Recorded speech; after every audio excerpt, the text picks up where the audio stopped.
নমস্কার বন্ধুরা, আমি গায়ত্রী চলে এসেছি বেগুন বাড়ি দেখতে। দেখুন অতিরিক্ত বর্ষার ফলে বেগুন গাছগুলোর অবস্থা কীরকম হয়ে গেছে। দেখুন সময়ে মাটি দেওয়া হচ্ছে না জন্যে গাছগুলো সব ছোট ছোট হয়ে যাচ্ছে। তাই আজ দুদিন ফাঁকা আছে জন্য মাটি দেওয়া শুরু করা হয়েছে। এদিকে দেখো মাটি দেওয়া শুরু করা হয়েছে। তো মাটিটা ঠিকঠাকভাবে যদি আটটুকু শুকনো হতো তাহলে ভালো হতো। রোদটা একটু খুব কম আছে, হঠাৎ করে কোনো সময় বৃষ্টি নেমে আসছে, তার জন্য এইভাবেই এখন কাজটা করতে হতো।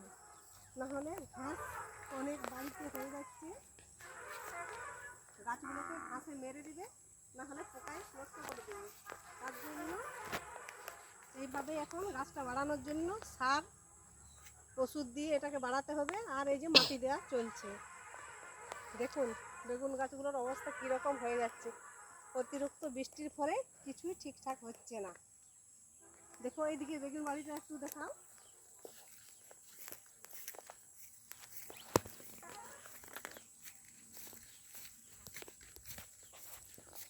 দেখুন এইখানে তো বেগুন গাছগুলো অনেক বড় বড় হয়ে গেছে, কিন্তু মাটি দেওয়া সম্ভব হচ্ছে না অতিরিক্ত বৃষ্টির ফলে। তাই মনে করছি যে এক দুদিন যদি ফাঁকা করে থাকে তো এইভাবেই মাটি দিতে হবে, নাহলে আর সুযোগ পাওয়া যাবে না। নমস্কার, এখন এই পর্যন্তই রাখছি, আবার পরবর্তী ভিডিও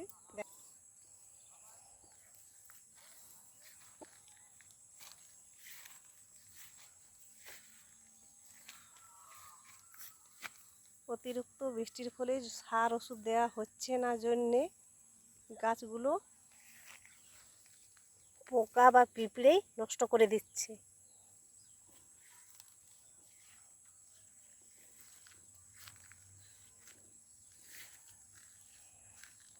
আর এই যে শুরু করা হয়ে গেছে, মাটিটা আটটুকু শুকনো হলে ভালো হতো, কিন্তু এখন আর শুকনো হওয়ার ধৈর্য মনের মধ্যে নেই।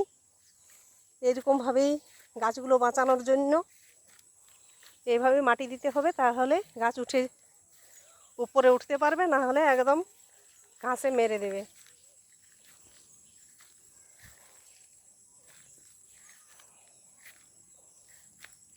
নমস্কার, এখন এই পর্যন্তই। পরবর্তী ভিডিও দেখার জন্য চ্যানেলটাকে সাবস্ক্রাইব করবেন।